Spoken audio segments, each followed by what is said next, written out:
chatting a little bit with Katie. There is no doubt about it. The energy that is floating around the planet right now is hellacious. It is quite profound. But I don't say that to scare you. I say it because it's transformational in a way that we haven't seen in 200 years. And I'll be explaining that specific statement a little bit later on when I talk about the great Jupiter-Saturn conjunction, which will be occurring around the winter solstice at the end of this year. But I think it's tremendously important to think about the fact that so much of what's going on is in the signs of Earth. I'm going to be going through and seeing, let me do that first. We try to get an idea of what our astrological makeup is of the group. How many Aries do we have in the room? One, you're an Aries.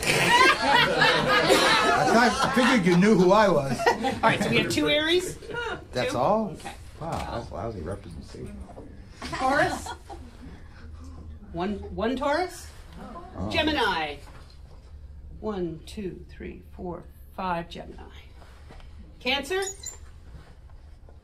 2, 3, 4. Okay. Leo? 2 Leos. Virgo? 1, 2, 3. Okay. Libra? There he is. Okay. 1, 2, 3. Okay. Scorpio? 1, 2, 3, 4, 5. Sag? 6. 6? Sorry. Sagittarius? No one. Interesting. They're all out exploring the world tonight. Now this will surprise you. Capricorn. I knew it. 1, 2, 3, 4, 5. 5? Okay. Bill's hidden spirit. Capricorn is not usually well represented at these, but you're going to find out why. Aquarius. 2, 3. And Pisces. Wow, big spread. No Pisces. All right. So the mutables are not as well represented. So what do we have here? Cappies and Scorps and Geminis. So that says to me, this is cardinal, fixed, mutable. That's a good distribution, so to speak. 9, 4, 11, 10. Okay. We have more air than anything else tonight. That's not... That's intellect, not hot air. You're trying to cast aspersions on me, woman? Jesus! More air, not hot air. That doesn't surprise me. That does. We're going to be moving at the end of this year into a profoundly air-based kind of culture by the time the new year comes around again. So, as I was mentioning earlier, most of the big, heavy-weighted transformational energy that's going on right now is in the sign of Capricorn.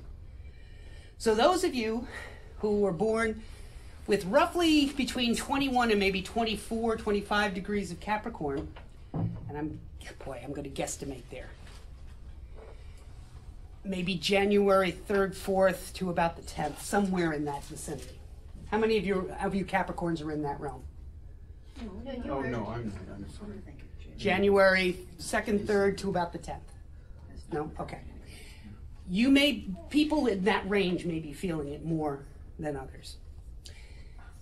Conversely, we're having all of the other cardinal signs, the Aries, the Libras, and the Cancers, all feeling this energy too. Because you're experiencing what we astrologers call the challenging, heavy kinds of aspects that are going on. The squares and the oppositions. Now, I'm not going to get deep into astrologies tonight. That's the last thing. You're all going to be sitting there going... So we're going to keep it pretty simple, pretty easy. I've given you a handout so that you should be able to make notes on it if you wish. feel free to ask questions, but I don't want to get bogged down because we got a lot to cover tonight. On the first page of your handouts, the thing that really struck me more than anything else are the big game changers. Those are the big days of 2020. And these are cycles. These are parts of the astrological cycle, because each planet has its own cycles. Pluto takes forever to go. I mean, it's 248 years to go all the way around the chart. Ain't nobody going to have a Pluto turn. Okay. The Pluto at the degree when you were born is never going to see itself again unless somehow you happen to be Aragorn from, Lord of the Rings, and you have a very long lifespan. Neptune takes about 168 years or 180 something. I can't remember off the top of my head. Uranus is just about the length of a human lifespan, about 84 years. Saturn takes about 28 and a half years to go around. So each of these planets have their own cycles that they go by. Now, when two different planets with two different cycles manage to connect with each other, that's a really profound astrological phenomenon. And those are big ones that are going on this year. In just a few days, we're going to be experiencing, first off, an eclipse, which will be in the sign of Capricorn. But then we will also be having a Saturn-Pluto conjunction, which means Saturn, the planet of control, structure, creating a matrix, the parts of your life that allow you to take your dreams and actually put them into something to create them. Don't knock Saturn, because without it, all you have are dreams. With Saturn, you have reality. With Saturn, you have magic. You have the capacity to make your dreams come true. So I'm always telling my students and my clients, make friends with Saturn, okay? You need Saturn in your life. You mix that with Pluto, and you're dealing with some pretty consequential energy. The great gods of change are Pluto, Neptune, and Uranus. Uranus's method of change, think of a lightning bolt. Out of the blue, something changes. That's how Uranus makes change. Totally unexpected. It's like you're driving along and all of a sudden you see a place on sale and it's like, oh my God, that's exactly the right place for my business. That's a Uranus transit in action. So it's out of the blue, lightning bolt.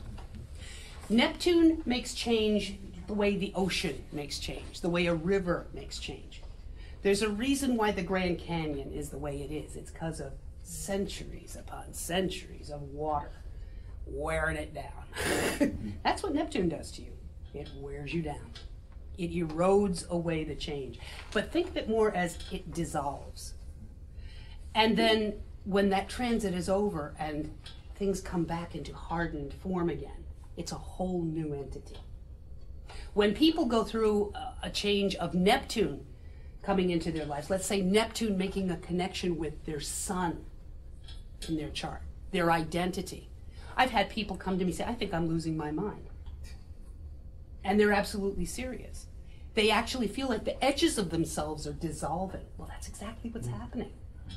The universe is allowing you to make change on a very, very base level and reform in the way you wish to do, because Neptune is the idea. Neptune is the most creative and the most spiritual. But then there's Pluto. Gotta love Pluto. If Uranus is lightning bolts and Neptune is erosion and dissolving energy, Pluto is a nuclear blast. Pluto is going to destroy everything in its path, lay it to waste, so that you have a fresh, new palette upon which to draw. You're lucky you still have a palette, trust me. So if you combine Saturn, which wants to do nothing but build, with Pluto, that wants to do nothing but destroy, what do you think you're going to get? Chaos. Bingo! Chaos. That's what we're dealing with. This happens every 34 years when these two planets come together. The last time was in 1982. My whole life went up in craziness at that point in time when she was born. But think about your life back in 1982. November, it was actually November of 1982 that this happened. What was going on for you then? What parts of your life shifted and changed? Because that's the kind of thing you're going to be looking at now, in this year to come. Okay? In addition to that particular event, which is like kicking off the year, there's going to be 3 opportunities of Jupiter, which is great, glorious expansion, or incredible greed, depending on which way you look at Jupiter, making a connection also with Pluto. Now, in general, when Jupiter and Pluto come together, it can mean the most incredible desire to learn. It can mean the most amazing strides in your spiritual growth and transformation. It can mean incredible healing energy, because Jupiter is all about expansiveness. Pluto, on its most positive side, is also about great, great healing, but it tends to use intense emotions as its catalyst, so it's never comfortable. That's going to hit 3 different times this year, because it will go forward, have a retrograde motion and come back, station direct and go forward again. So I think it's April, June, and November, if memory is serving me. Then we culminate with December 21st, the next winter solstice, or right around there. I think it's actually, the solstice is, I think, is actually on the 19th this year. Don't hold me to that. I've had so many dates running through my head, it's crazy. But that is when the great conjunction of Saturn and Jupiter together will happen.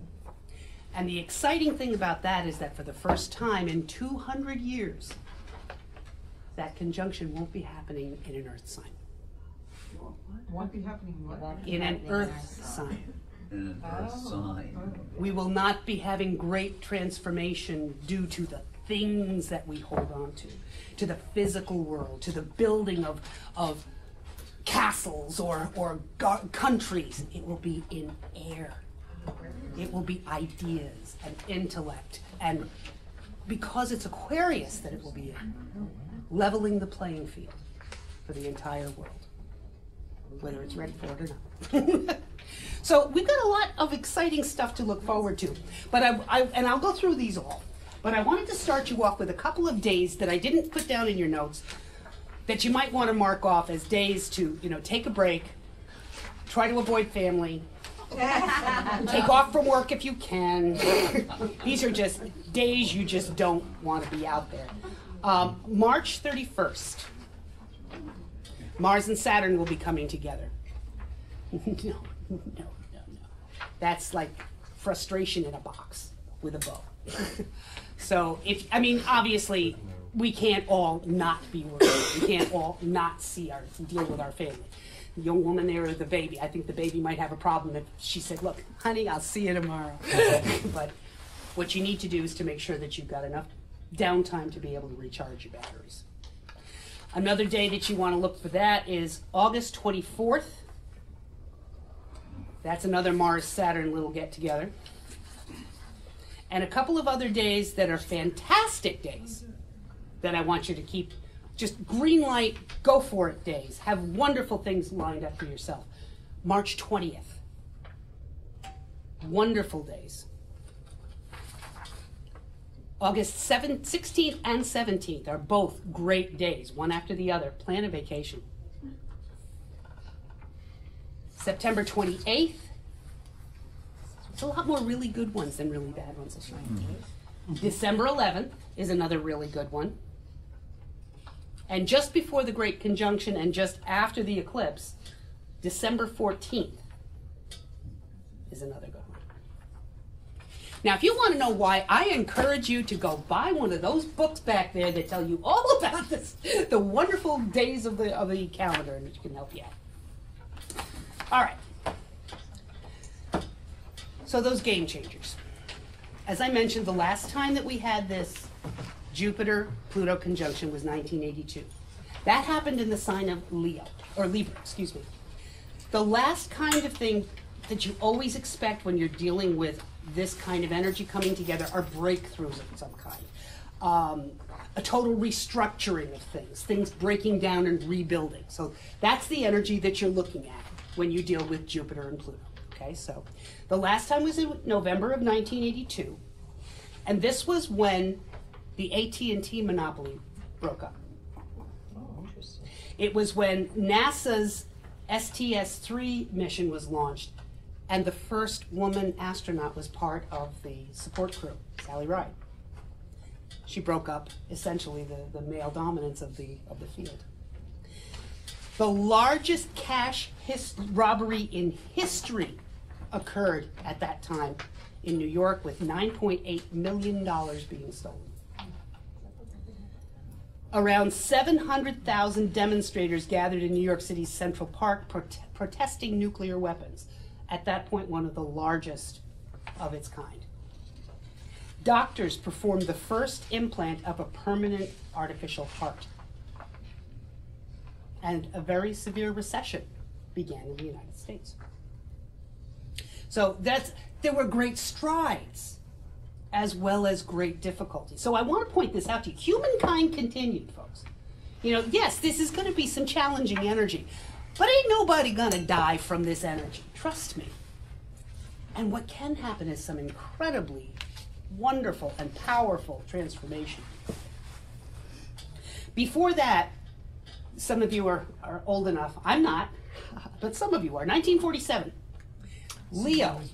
Okay, it happened in the sign of Leo that time, which is a fire sign, a fixed sign. Just as Scorpio was a water sign but a fixed sign, Libra was a cardinal sign. So in 1947, the IMF fund, the International Monetary Fund, was established and began to operate. Talk about breakthroughs, a whole different way of dealing with currency in the world. Dealing with totally different way of dealing with world trade altogether. What happened in Roswell, New Mexico that year? Oh, India and Pakistan gained independence from Great Britain that year. There was the start of the Cold War.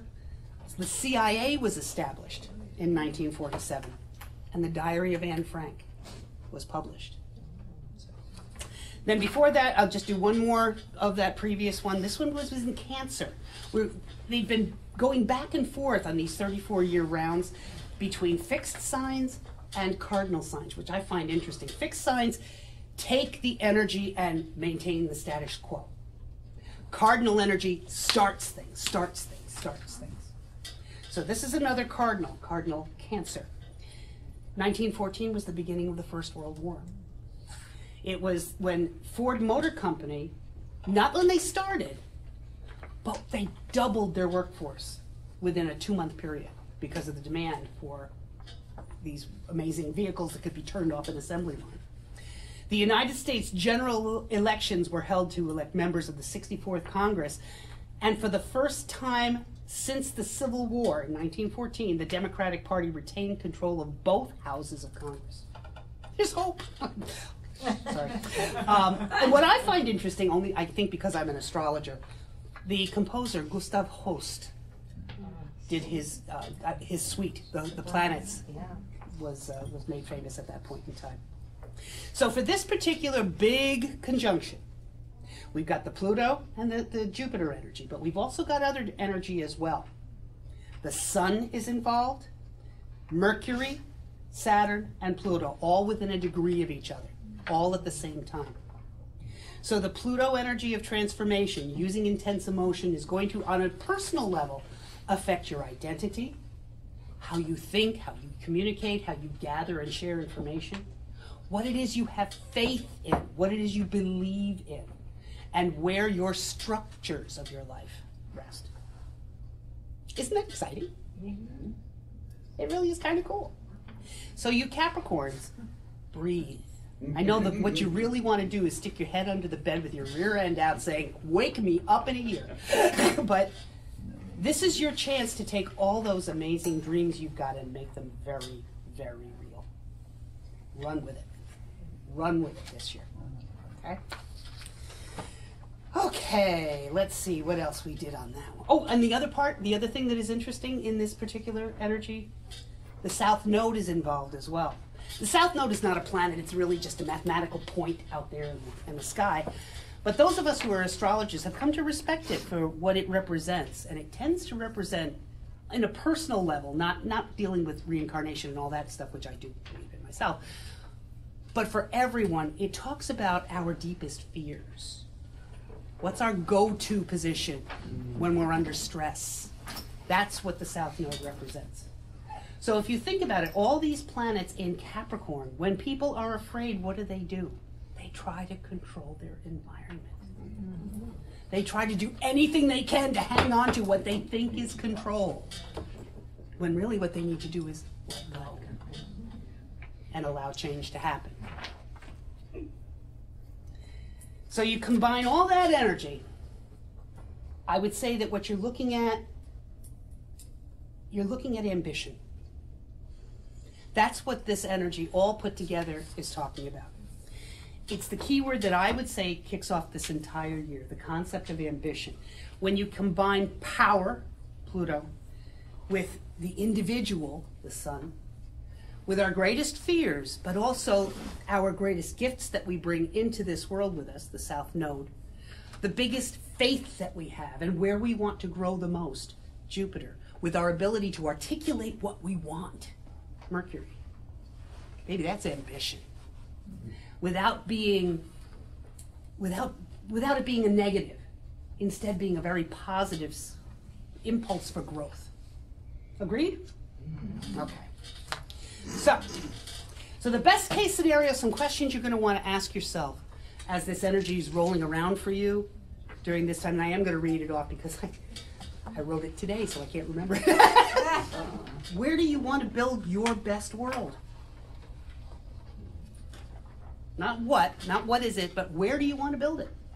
Are you in the place you want to be working right now? Are you in the home you want to be living in right now? How can you make change? What are your best aspirations? What are you hoping for to be the best you and your biggest goals? How can you use your voice, speak your truth, to empower everyone, not to have power over someone else? That's the danger of Pluto. There's a very real desire in Pluto to want to take control and have very, very Machiavellian energy. But instead, let it use the eagle rather than the scorpion of Pluto. Use a gift to speak and empower everyone rather than just one. There are parts of yourself that are going to have to get burned away in the fires of Pluto. There's just no way around it. You can't go around it, above it, under it. You have to go through it. It's just the way it is. No fun learning to face that, but once you do, then you can get it done. Okay. What is it? Resistance is futile, I think is the phrase. I would suggest, considering we're dealing with Pluto in an Earth sign, connect as much as you can with nature. Get out in nature. Connect with the trees. Put your feet in the grass when it's warm enough. Get your hands in the dirt planting. Be one with nature so that you can connect with that energy and recharge your batteries. Okay? Speaking of Mother Nature, globally, how are we treating this planet we live on? Not well. That's another thing that is very real this year. We're not going to have many more years of being able to try to reclaim what we destroyed. If we don't get serious, and I'm not being political, I'm being very real here when it comes to the earth. If we don't get a better grip on our home, it won't be here for us when we need it. Or she'll get rid of us and rejuvenate herself. One or the other. All right, nationally, as November approaches, with whom are your greatest ambitions and your aspirations associated when we're talking about the upcoming election? I don't care who you vote for. That's not the issue. Where is your aspiration connected to? Work with that. Support your candidate and make it real for them. Okay? Not your fears. That's the big difference.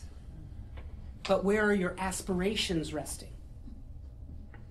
Don't vote for the person that makes you feel safer. Vote for the person that has the same vision for the future you do. I know that sounds like a fine line sometimes, but I think it's a good one to think about. If you're coming from a basis of fear, no one wins. If you come from a basis of strength, everyone does. Okay? All right. The next big thing that's where's the clock? Okay. The next big thing that's coming up over this year. We're going to be going event by event over the course of the year here. The big equinoxes of the cardinal signs, the big ingresses actually of the cardinal signs. That's a big astrological way of saying when does Aries start, when does Cancer start, when does Libra start, and when does Capricorn start, because those are the cardinal signs. These we astrologers have come to associate with really good markers of telling us kind of what to expect over the next few months. So on March 19th, which happens to be my brother's birthday, I just realized, I didn't remember. On March 19th this year, Aries comes into effect with Mars at its ruler and Jupiter conjunct at 22 degrees of Capricorn. Capricorn's going all over the place this year, I'm telling you. So what that says to me is that the energy we're dealing with here, Mars, great motivation and drive, combined again with Pluto, power. There is an overall feel about a great desire for your own personal power, as above, so below, for the country to be its most powerful, for the world to be its most powerful. If you break that down into less, I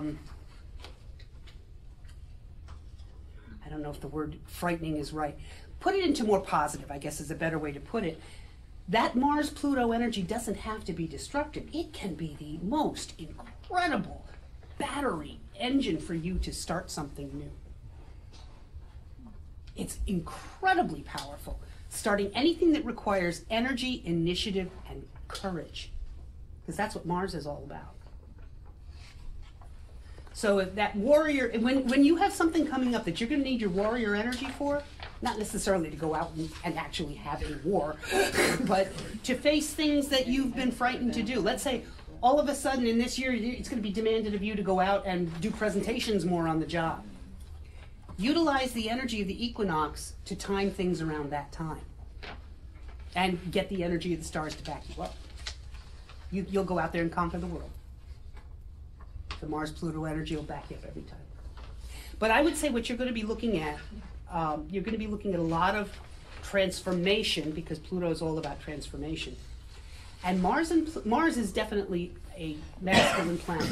Jupiter is definitely a masculine planet. With all of those involved and Pluto involved, this could sound a little weird. One of the things that I thought about is that there's going to be a bit of a shift in terms of what people consider acceptable masculinity. And I don't know how else to put that. I think we're going to be a lot more accepting of all of the ways you guys can be. Seriously, all of the ways you can represent who you are, I think is going to start becoming a lot more acceptable to the people around you. You're no longer going to have to be what everybody else thinks a guy should be. I think we're going to be able to start allowing you to be who you are, which is a remarkable and necessary change. Okay? The next thing that comes up, this is the one where I told you that it comes 3 times, the Jupiter-Pluto conjunction. The first one is going to occur on April 4th. It only happens every 13 years, except this time it happens 3 times in the same year. And it's, again, going to happen in Capricorn, because Jupiter's not going to go out of Capricorn. Well, till the very end of the year. Now, Jupiter can either amplify power struggles. Jupiter and Pluto together can amplify power struggles.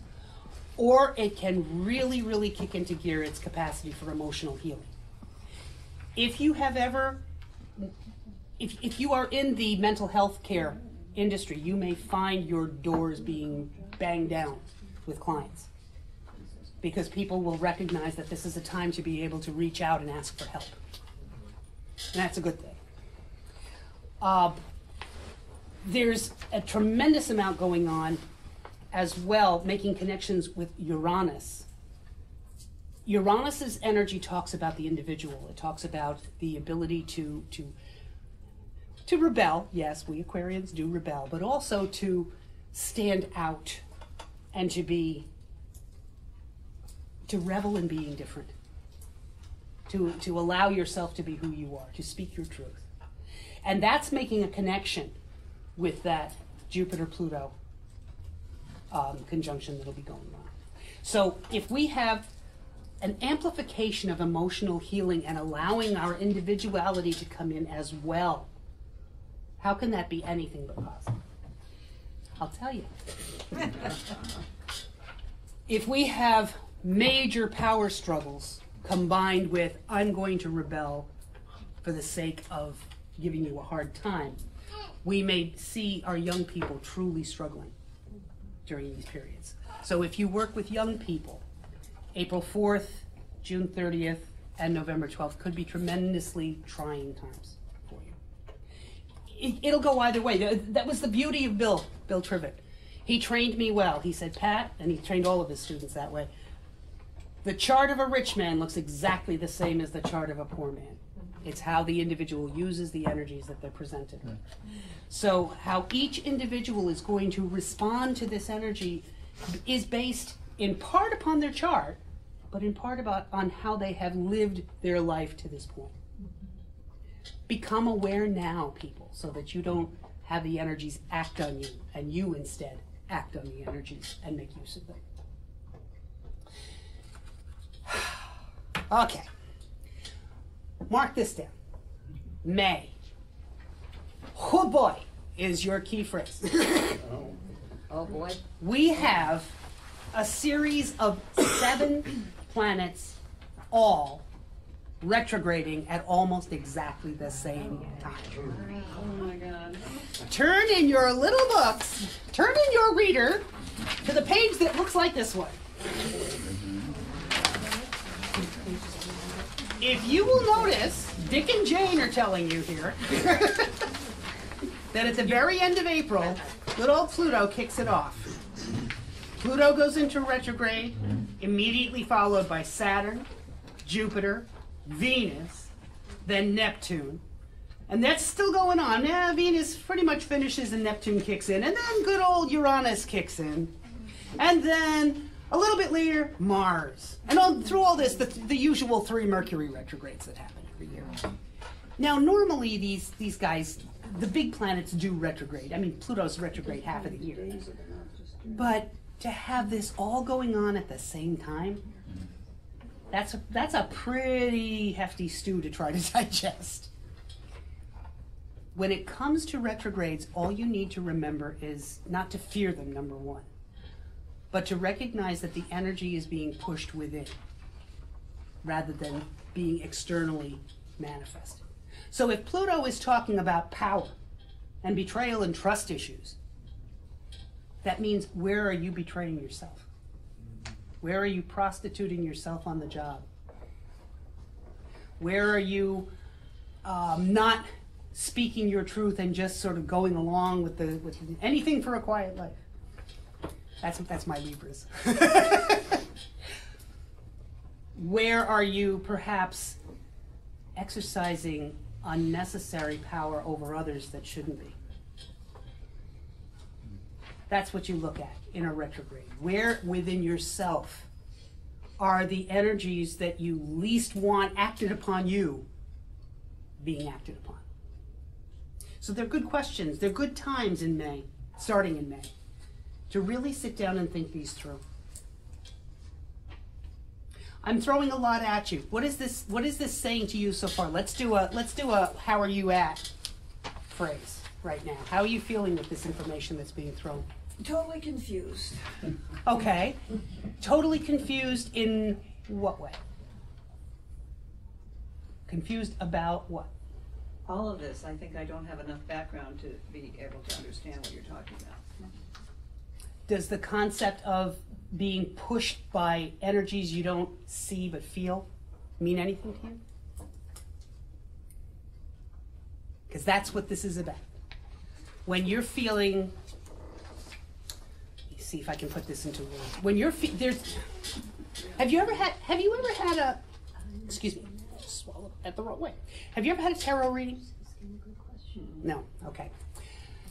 There are two cards in the tarot, both that indicate change. One is the death card, which never means death. It means transformation on an internal level. Then there's the Tower card, which is the change that comes at us from the outside. What we're talking about here with the energies that are at work, these are all changes that you're feeling like you need to make, that are being pushed at you from the planets, I mean, if you believe in that kind of thing, from the planets above. When they're driven inward during a retrograde, you can literally feel like you're uncomfortable in your own skin. Things that used to work fine suddenly are making you stop and think. Mars, for example. Mars in retrograde is, to me, the hardest of them all to navigate. Mars is all about moving forward, drive forward, motivation. And Mars retrograde says, no, you can't move forward. No, you can't do that now. Do you know how poor Aries suffers through that? Do you know how poor Scorpio suffers through that? They're ruled by Mars. So their whole lives are put on hold. Everything that is natural to them is being stopped. You Capricorns are used to that. Saturn rules you. You're all about figuring out slowing down, getting this right, getting it right the first time, and then moving on. So when Saturn goes retrograde, you're being asked to completely take everything that makes you feel safe, toss it up in the air like you do at college with kids in a blanket, and then still be expected to function. And this is why I said, do you Capricorns feel like sticking your head under the bed with your fanny sticking out and saying, wake me up next year? You're all about everything ducks in a row, then I'm safe. If I'm in control, I'm safe. And you're not when Saturn's in retrograde. Venus in retrograde. You're being asked to ask yourself, what is important to me? What is of most value to me? It's also a really bad time to buy big ticket items because generally impulse buying is strong during that time. And it's not that you can't. You can. But by the end of the transit, you're going to look at it and say, what was I thinking? It's not the time to get a tattoo. Not the time to make a permanent change to your appearance. It sounded great in the middle of that transformational time of Venus in retrograde, but then it was all done, and all of a sudden you got Bertha sitting on your arm saying, "This will not go over well with Mary." You know, so it's just times to think about the energies that push us and why they push us. That's really what it is.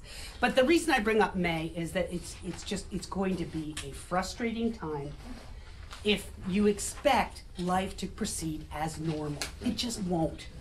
So get it in your head now that May is not going to proceed as normal. It's as simple as that. Think through the options of what you could schedule during that month to make it easier for yourself. There's the do's and don'ts that are in your handout that can help a little bit, that you can talk about. So I have a question. So Sure. if you look at this chart, June is just as bad as May with a number of retrogrades. Why is May worse than June? Or Because they all kick off then. The hardest time is during what are called the when they stations, start. when they kick off and when they end. Okay? They're called the stations. That's the heaviest time. In June, they're going on, but you've sort of gotten used to it by then. So you started figuring out how to work with it. And September is a bad Okay. On June 30th, we have the second of the Jupiter-Pluto conjunctions. This one, again in Capricorn. But when I'm looking at the chart and the way it falls itself out, it's in the 11th house of the chart. I'm not going to go into big explanations of astrology, but I think what you might want to notice, there's going to be a lot of social unrest at the end of June. End of June, early July, there'll be a lot of great social change, societal shifts. The status quo is going to be adjusted. I think what you're going to see, Saturn will have moved briefly into Aquarius at that time, which is going to push out the boundaries. It's going to make larger the sandbox in which we're playing. It's going to give us a little bit more chance of busting up some hierarchies that haven't been working well. That's what Saturn does. It builds hierarchies. Aquarius breaks them down. You put the two together, and what it does, you'd think that they're not friends. Saturn rules Aquarius, just like it rules Capricorn. But the difference is, we Aquarians are all about breaking down old structures to build new ones, which really ticks off our Capricorn friends. Pluto in Capricorn is again going to destroy to make room for what's new and coming. The very last to initiate its retrograde is Mars, and that will be in September. So that's when, and I struggle for you teachers that are that are out here, because that's what you're going to feel it the worst in the classroom. It's, oh, my heart to you. On September 9th, we've got some very intense squares going on. These are, Mars is going to be squaring Saturn. Think about pushing, motivation and drive, coming into contact with, no, you're not going to go. No, you're not going to move. So, you know what makes a firecracker? Pressure, pressure, pressure, pressure, pressure. And that's what you're looking at. There's a lot of frustration and a lot of pressure on that particular one. A second house, let me put that into English. Financial stuff could totally come unraveled, both in your own house, but also on the global level at that point in time. There could be changes in how money is dealt with. I mean, I have a feeling in my predictions I'm going to be talking about that anyway. The biggest way to get through that is to figure out what are your deepest desires. Tell me what you want, what you really, really want, you know, and think about it. Not just what you think you're supposed to want, but what you truly want. That's what Mars really is all about. Our deepest, deepest desires, and then making them real, going out, chasing them down. So when you can figure out what you truly want, then you're aligning yourself better, so that by the time that retrograde is done, you'll know what it is you want to chase, and you can go full steam ahead. So rather than being frustrated during the Mars retrograde, figure out what your greatest desires truly are. What's your biggest ambitions? So that when it's done, you can chase it. On November 12th, this is the last of the 3 hits of the Jupiter-Pluto that I've talked about. The great growth, the great expansion of your spiritual life, all of these things. It's again at Capricorn, but what's interesting to me is that it's part of a T-square. How many of you have just heard the word? You don't even have to know what it is. How many? Okay. So just to give you a really easy way to think of a T-square when it comes to astrology, think of an engine. That's what it is. The energy of a T-square is a driving force in your chart. And we've got, in this particular one, 3 planets at their most strongest level. They're in signs they rule. So they are their strongest.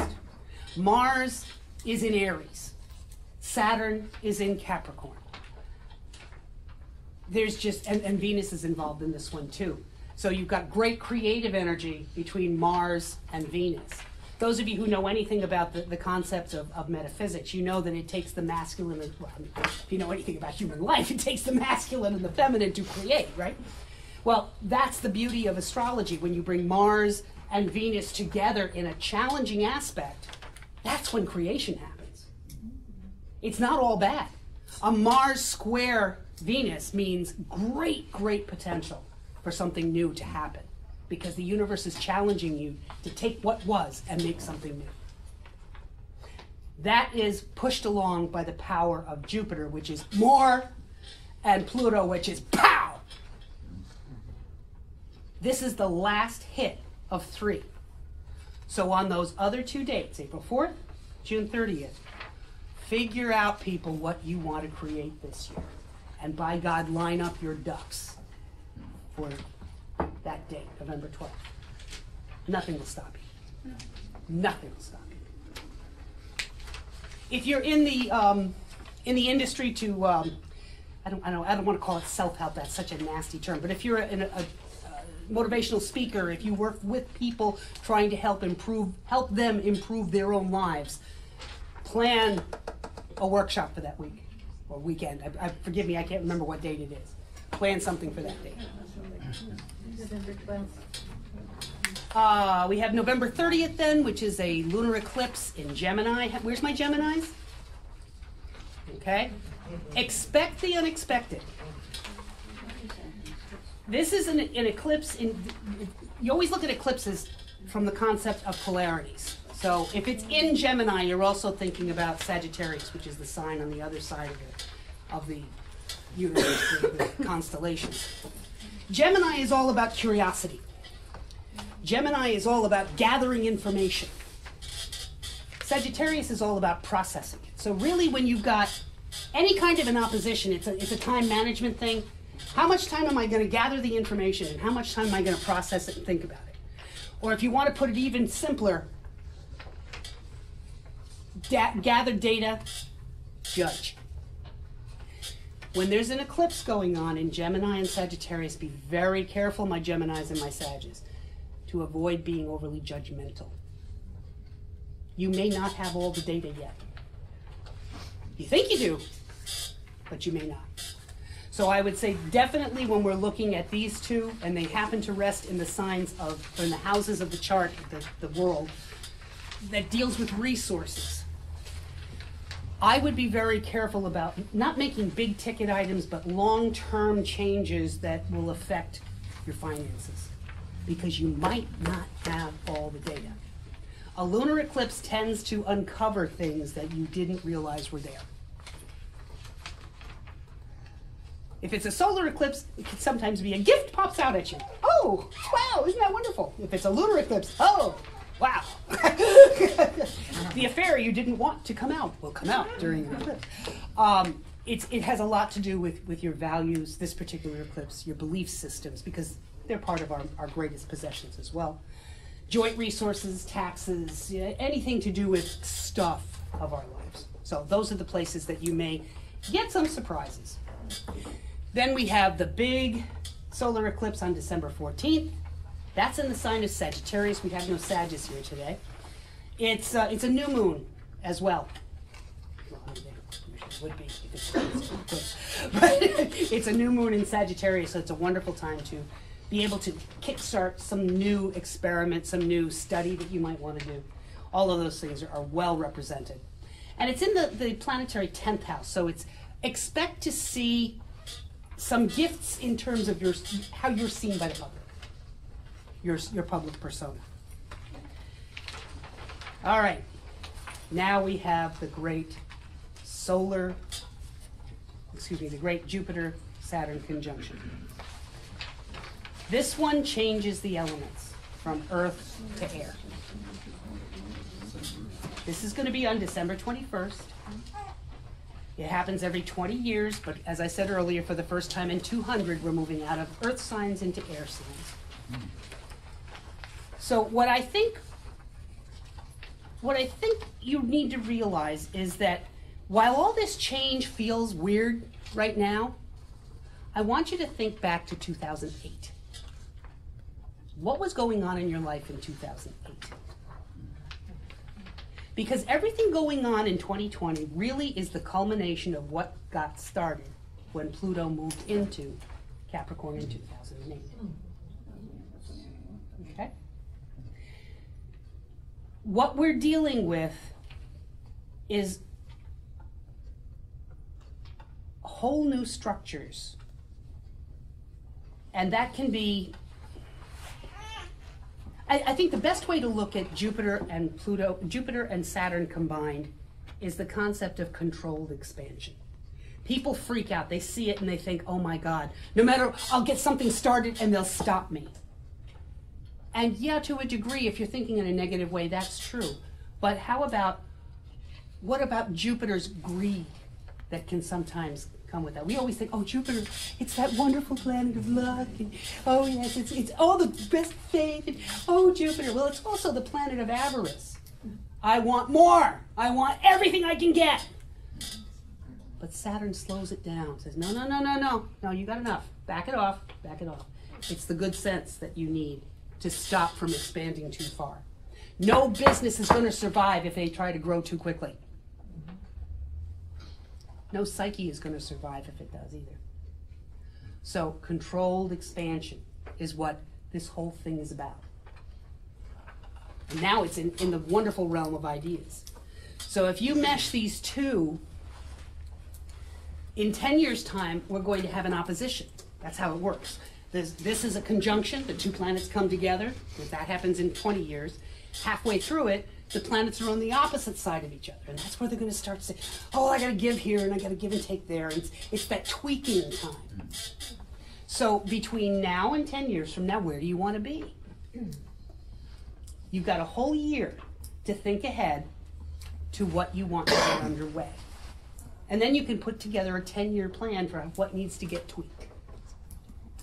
You might get surprised at what needs to get tweaked, but it's, you know, it's interesting. So it's really a lot of cool stuff that's coming ahead. I don't see it as terrifying. I know it can be, and I'm not saying that there aren't going to become times as an Aquarian myself that I'm going to want to put my head under the bed and say, no, no, no, no, no. But I'm not as frightened as we could be. Before I move into the actual predictions, which I have, because I have all of this other stuff that I don't think is, I think you're kind of at the wah, wah, wah, wah, wah stage. Do you have any questions? You ready for the predictions? All right. The way an astrologer puts together a plan for predictions utilizes something called mundane astrology. I do have a question. Yes. Because I don't understand, I understand the basic principles of astrology, but what you're defining now is what I would call, in Jungian terms, the collective astrology of the universe, if you will. That's what you're speaking What I have about been now. talking about? Yes. Yes and no. Yes and no. Okay. If you think of the concept of as above, so below, as Yes. things happen in the collective, Okay. we can also see it representing in our daily life. So what I'm talking about is sun sign astrology as That's opposed. what I was. Yeah. That was the second part of the question. Yeah. That it will affect us personally, Yes. but it will affect all of us differently Yes. because we have our own relation, if you will. Yes. Exactly. Okay. For example, how many of you have had charts done by me? Okay. I haven't, but I'd like to. Well, you'll all know that the sign of Capricorn, which is the big one, comes in a different house for almost all of you, which means a different part of your life is undergoing the transformation. For me, Capricorn, I actually have it in two houses because I have, it doesn't matter at any rate, I have it in two positions. The house of joint resources, of sex, death, and taxes, the very deep mysteries of life. So there's a fun one for you to have a change like this going on. But also then my worldview and my concept of what do I believe, my personal philosophy. So that's where I'm going to feel it. Mm-hmm. You may feel it in some place totally different. So really, your approach is more that we have this collective, and how will it manifest in our own lives? And the other part of that is I lost it.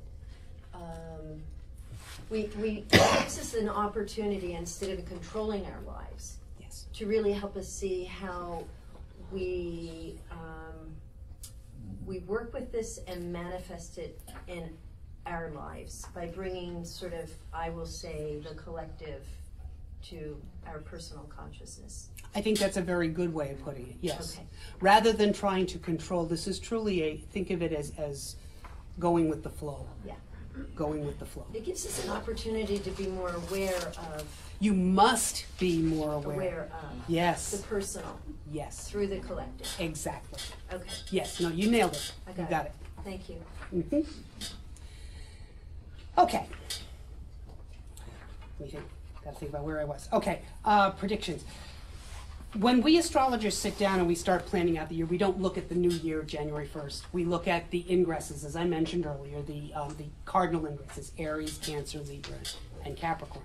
That's how we judge what the tendencies for the Monday, the whole world, are going to be. I've done my work for this evening based upon the U.S. chart, the United States chart, July 4th, roughly 5:51 p.m. Don't hold me to that. I've got it somewhere. But it's on my computer. God bless computers. What fascinated me, the first thing that fascinated me for this year, is that the sign of Scorpio rests on the ascendant, and I will explain this, rests on the ascendant for all 4 ingresses. That doesn't happen often.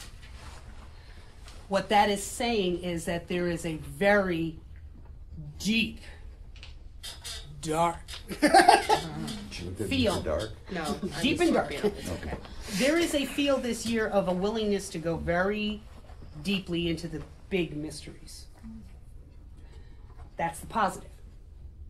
The negative is a very big possibility of finding ourselves embroiled in a tremendous number of deceptions, espionage, the real seedy underbelly of life. And it can go either way. It can go both ways. It depends on how each one of us approaches the energy that comes at us. But looking at this, I'm looking at this from the very broad here, the very broad concept of the energies that seem to be approaching our country right now. So, for this first one coming up, and I'll start it for the March 21st, when March 19th actually, when the Aries ingress hits in. The sun is emphasized strongly in that chart. And what that means is that the leader or the leadership of the country is very much focused in this particular whole year. Big surprise, we've got an election coming up. Makes sense. The thing that is unusual in this particular chart is it's conjunct an asteroid called Chiron. So the leader of our country is modified. His strength through the entire year is modified by the concept of the wounded healer. Can you repeat that? Sure. The leader of the country for this particular year, the sort of overall look, is dealing with wounds, the wounds that we bring in. And when we think of Chiron, we can often think of fear. Now, it happens to be in Aries, because the sun has entered into Aries. That's the sign that it would rest in. So if it's Chiron in Aries, we're talking about the wound of the self. So this year is all about how do we transcend having lost ourselves? How do we get beyond having lost our individuality, having lost our ability to step into our own power? That's what this whole year's transformational energy is about. How do you spell Chiron? Chiron. Thank you. It's one of the 5 asteroids. Not one of a lot of asteroids, but there's 5, the 5 centaurs really is what it is. Now, because we're dealing with the idea of the stress that's being placed in this chart on the sun, we're also looking at power issues. Again, no big surprise. This is an election year. This makes sense. I would be very wary. This is not a year to take chances when it comes. When it's dark and late at night, don't walk around with dollar bills hanging out of your pocket, people. This is not the year to take chances like that. Because the energy is there for that to be present. The underside and underbelly of our people. So, prediction number 1. I think we're going to see an amazingly huge stock market surge and drop like a stone during the period between March 19th and June 19th. If you want to find out why afterwards, come on up. But there's no, those of you who don't know astrology, it would be wah, wah, wah, wah, wah, wah. I would say that I think there's going to be a lot of changes in, even though they've done the big overhaul, I think there's going to be some tax legislation that may cause some changes. Is anybody aware of anything that's going on with the child care, what do they call it? Thank you, the child tax credit, thank you. Is anybody aware of a change that has been bandied or talked about? Because there's so many indicators in the chart talking about children and taxes. So it made me wonder if there was going to be another change when it came to that. Keep an eye out for it anyway. if there are any tax laws that are going to be put together, the actual Capricorn ingress back in December indicated that he's actually really strong right now and could get some stuff through if they tried. Number three, excuse me. I saw this and I was really surprised. We were actually a little bit ahead of the game. Anger and violence and power struggles specifically connected to religion. Did anybody see the horrible news about all of the synagogues and the churches? We're running a little bit ahead of schedule here, but everything is in the national chart to show that the anger is really deep-seated here. I wouldn't be at all surprised if between March 19th and June 19th there is a major, forgive me if it's all negative, there is a major travel type accident, whether it's a plane crash. I'm leaning towards aviation based upon the chart, but I think we're going to have a big one. And I think there's going to be a major cover-up connected with it to try to hide what the cause was, because there's a hell of a lot of money connected with it. Okay? Really, here's a good one. This is a great period, though, for inventions and scientific breakthroughs that are going to benefit daily life. So I'm going to say that the Nobel Prize for technology or for science is going to have something that will improve daily life. Pat says it. I've made a note of that. You've made a note of that, okay. This was another one that shocked me today because I was just typing this. I had the news on and I was just typing this when I heard high, unexpected, out-of-the-blue expenditures related to the military. And here we have, what, 3,000 troops going to Iran? The populace at large needs to be aware and careful of not being lulled into a false sense of security. I realize that's kind of a nebulous statement, but I mean, Neptune is nebulous, and that's what's pushing this one. At best, the populace could be believing in an illusion. At worst, they could be believing in an outright lie. So between those dates of March 19th, dates running through my head, March 19th and June 19th, be aware, take off the rose-colored glasses, okay? I wouldn't be surprised if there was a major strike. The part of the chart that talks about the workers, unions, just the American worker in general, and the potential for great secrets to be coming about and strikes was very, very strong. Also, and again, moving a little ahead, I think during this period of time, I think this whole thing with the Navy SEAL that just recently happened, and I think that's going to blow up big time during this period. There's going to be huge fluctuation all over the board on how the people believe politically. And again, that's not surprising. This is an election year. It is in our faces. So that didn't surprise me in the least. I don't think that's at all an unusual kind of manifestation for this kind of a chart. Could you say it again, the first phrase? Sure. Very large fluctuation in political field. People that are going to be having a political opinion that up to that point you didn't think they even knew there were two parties. That's exactly the kind of thing I see. And this one makes me very sad. Sad? Yeah, but I have a feeling there's like 5 different markers about the potential passing of a high court judge.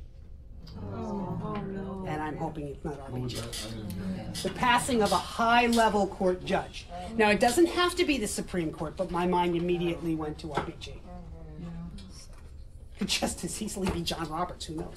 But and it could just as easily be someone in the 2nd District of New York. But it's going to be a high-level judge. And it doesn't, it's interesting, it wasn't connected to nefarious, you know, it was more like a normal but sad passing, if that makes sense. So those are my predictions for that first quarter, okay? Just the first quarter. Okay. June 20th to September 21st. I think the Republican Party is going to be split against itself, based upon what I'm seeing. Say that again? The Republican Party, the party that is currently in power in the Senate, the high part of the House of Congress, and in control of the White House. So that would be the party. They're going to be split between what the leader wants and what the rest of the population wants. I also think it's possible that there could be a death of a very high-ranking Republican. Some major party elder. The president and his party are going to be at odds with each other. Big time.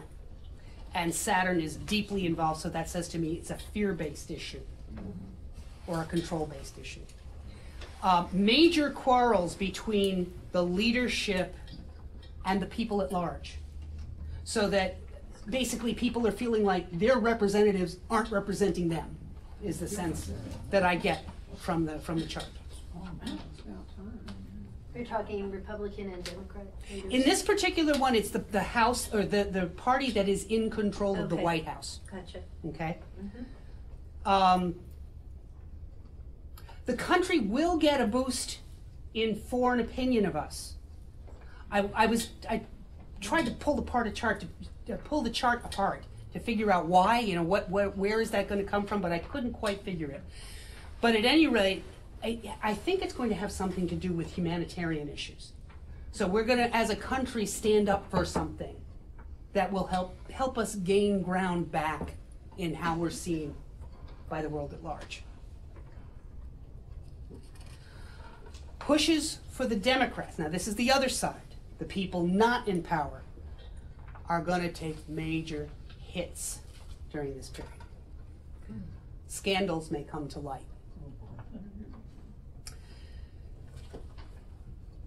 There's a lot of markers for the possibility of a pandemic, or at least an epidemic in our country. Lots of health issue stuff. So, I mean, we had the measles epidemic crop up this past year, something of that nature, but I don't want to say worse, I'm going to say broader. It may not be any more, people may not die right away, but it could well be further spread, is the feeling. I got pandemic feel out of what I saw. We talked earlier about the previous quarter, there would be a lot of unrest with workers. I'm seeing a major possible accident involving workers. And it's hard to understand what the causes were. It's like, why did this happen? This makes no sense, is the feeling that I got from the astrology. What did tell me, Pluto's involved, so that says to me two things. It would involve huge corporations, like global freaking organizations. That's what Pluto's all about. And it could also say to me that there could be tremendously great strides in medicine, Pluto, as a result of the epidemic. In other words, our healthcare providers may work so damn hard to try to solve this, they could have huge breakthroughs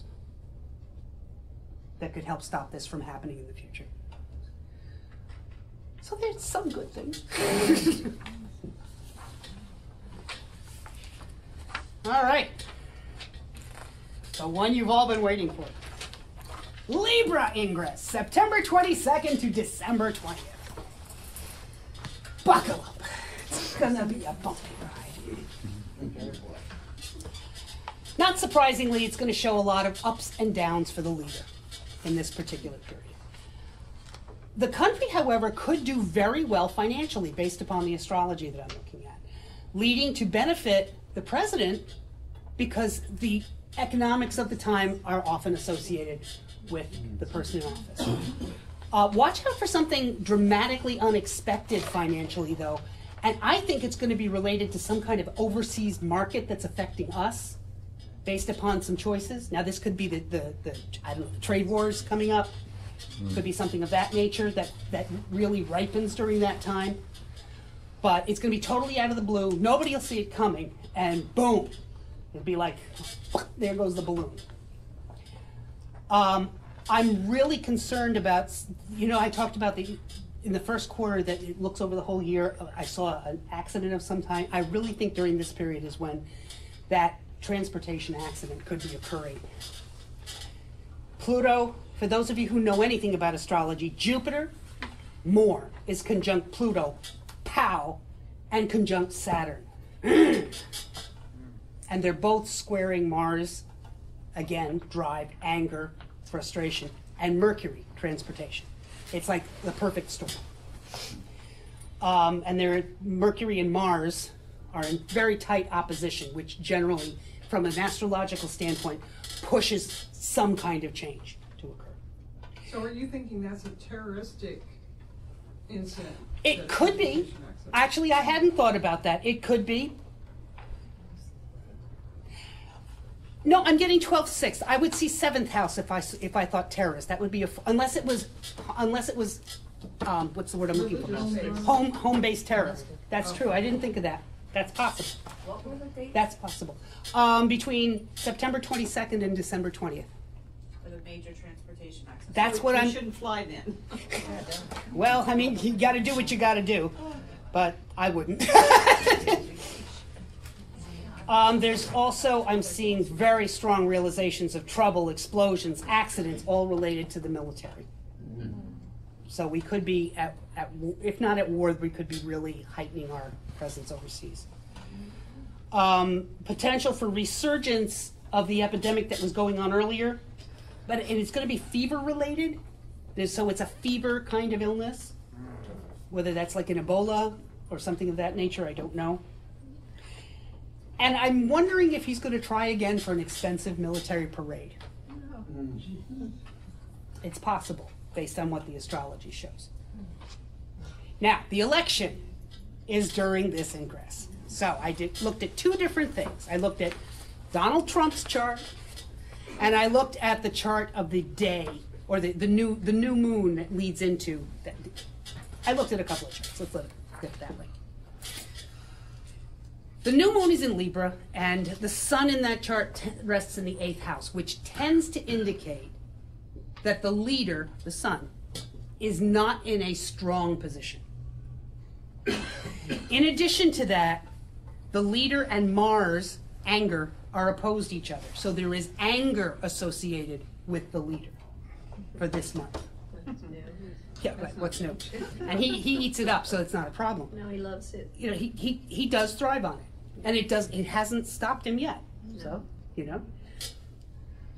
The people, however, grassroots efforts are going to really strive for power and get it during this period. Well, let me rephrase that. May gain it is a better way to put it. The transformational energy that's been going on in the planet all through the year is presenting itself in the 12th house of this particular chart. What does that mean? This is stuff that's under the surface. This is stuff that's behind the scenes. Who's that man behind the curtain comes to mind. So, Toto knows, yes. So I think what we may start seeing is the populace at large pushing their agenda more in this last few weeks before the actual election. There may be an incredible grassroots effort to get people out to vote that wasn't there before. All of these things are possible. There will be loud debates. Wow, what a surprise. Every news show, there will be loud debates. We will again, surprisingly, with all the craziness going on, there will still be, we'll have a relatively good persona to the world at large. But there's a lot of indications of scandals. So be on the lookout for, especially related to religious leaders, for what it's worth. And then let's look at Mr. Trump's chart. Excuse me, do you know when he was born? I do. His birthday is June 14th, 1946, and he was born at 10:54 a.m. in Jamaica, New York. Just like my husband. Not the same time. Not same date, not same time. No. Same bat time, same Not bat the time. same father. No, definitely not. I No. really like my father-in-law. I'm not going to go through all of the chart, but I think the thing that really fascinated me, the few notes that I made, and I'm going to go on a limb.